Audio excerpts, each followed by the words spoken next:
This is specimen paper 3, number 4. It says let f of x equal 2x plus the absolute value of x for x elements of the real number. The first part, A, says to prove that the function is continuous but not differentiable at the point 0, 0. Well, it's kind of obvious to us. We know how absolute values functions behave. They have sharp turns. That's one of the things that makes it not differentiable but still continuous. And the reason that is the limit from the left doesn't equal the limit from the right as far as the derivative goes. And so those are the two things we're going to have to check. For continuous, the function is going to have to be the same coming from the left as it is from the right. For differentiable, the derivative is going to have to be the same coming from the left as it is from the right. Okay, so what I'm going to do first of all is rewrite this guy so that I have a piecewise function. So let's think about what that would look like. Okay, the place where it changes what it looks like is at 0. That's where you have the vertex of your absolute value v. Okay, so we're going to have one function for x greater than 0 and another function for x less than or equal to 0. It does not matter at all whether you put the equal to on either one of these, okay, whichever you want.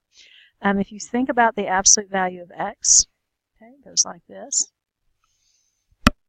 And if you're greater than 0, that's really just the line y equals x from x greater than 0 on. Okay, so in this area, in the positive area, this is absolute value of x just behaves the same as y equals x. And if you think about that, if you put in a positive number, say the absolute value of 5 is still 5. Okay, so you're not having to make any changes to the value if it's already positive. Okay, and then if you think about it for less than or equal to 0, that's behaving like, looks like y equals negative x. Okay, for instance, if you put in negative 5, you would have to do the opposite of it. So if you're substituting in a negative number, then you're going to have to take the opposite of that, which is negative x. So that's what that function looks like as a piecewise function. To simplify that, we could just say it's 3x for x greater than 0 and x for x less than or equal to 0. Okay, so basically what we're looking for here for continuous is just, do we get the same value at the breaking point? A polynomial is certainly continuous. 3x is, x is. The question is just, are they going to meet? Is this line going to equal this line at the breakpoint, 0?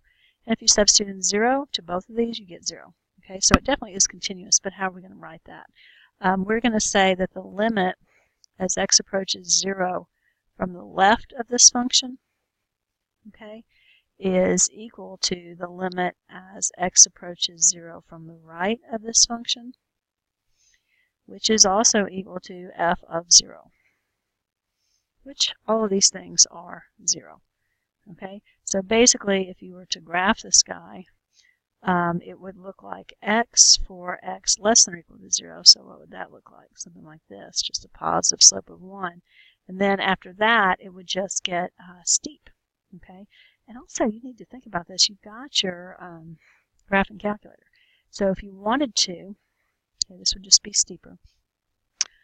You could graph this, see what it looks like. You could also compare it to your piecewise graphs, see if they match. But hopefully you have a good understanding and you won't have to take the time to do that. Okay, so this is all these things, therefore means that the function is continuous.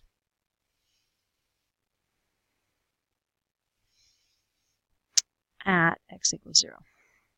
Okay, and so now we need to take a look at the sharp turn. So here, this is where we have a sharp turn. Okay, we're going from a slope of 1 to bam, a slope of 3. Okay, no gradual change in between, just a sharp turn. Okay, so we show that with the derivative.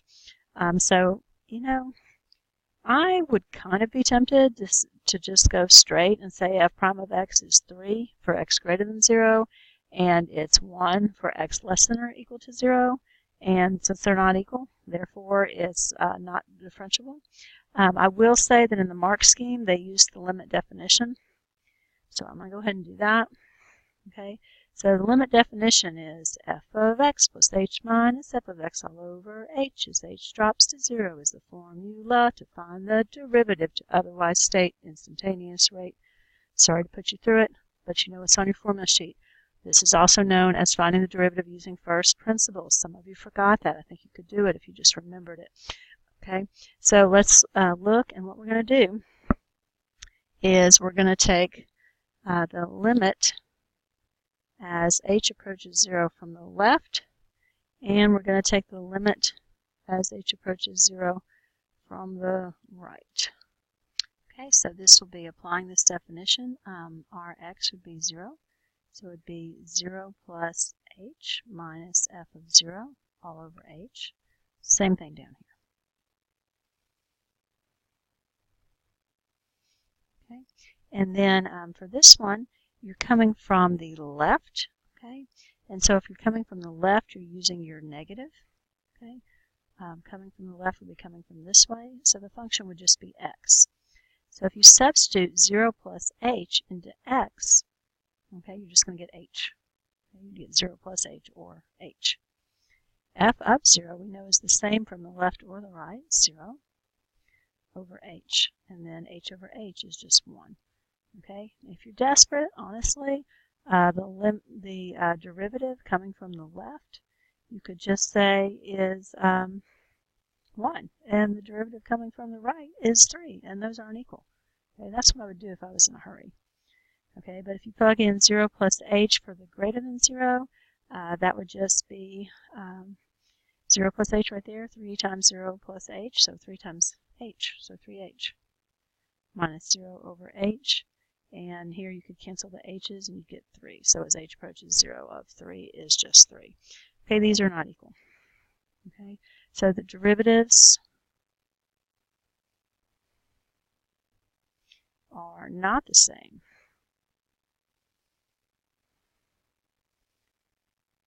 From the right and left. So the function is not differentiable.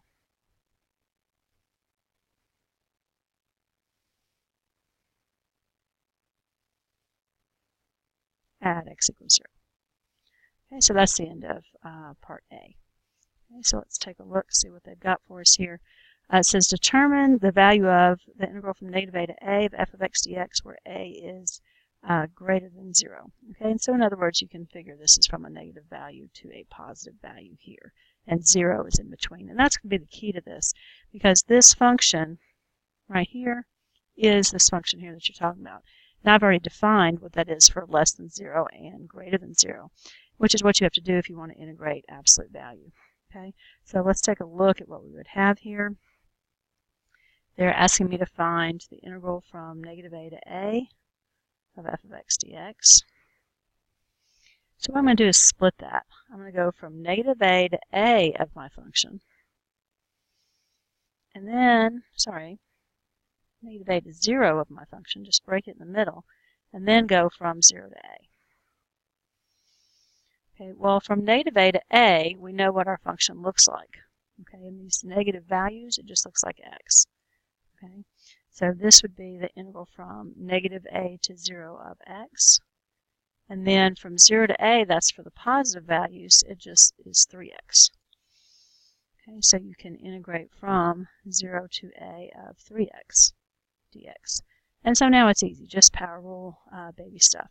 So if you integrate x, you would get, should give a good example here, show that we're moving on to the next page. Okay, so I'm still on B on problem 4. Okay, so if you integrate that, you would have 1/2 x squared from negative a to 0.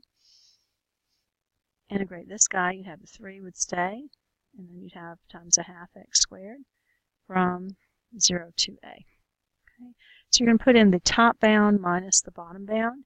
So if you put in 0, obviously that's just 0, minus, substituting in the negative a, so negative a squared. Then do the next one, you'd have 3/2 a squared minus 3/2 0 squared. Okay, just the top bound minus the lower bound. So this guy is 0, this guy is 0. This would be a squared, do your order of operations. So this would be negative 1/2 a squared plus 3/2 a squared. Okay, so 3/2 minus 1/2 is 2/2, or just 1. It's just a squared. And that is the end of problem 4.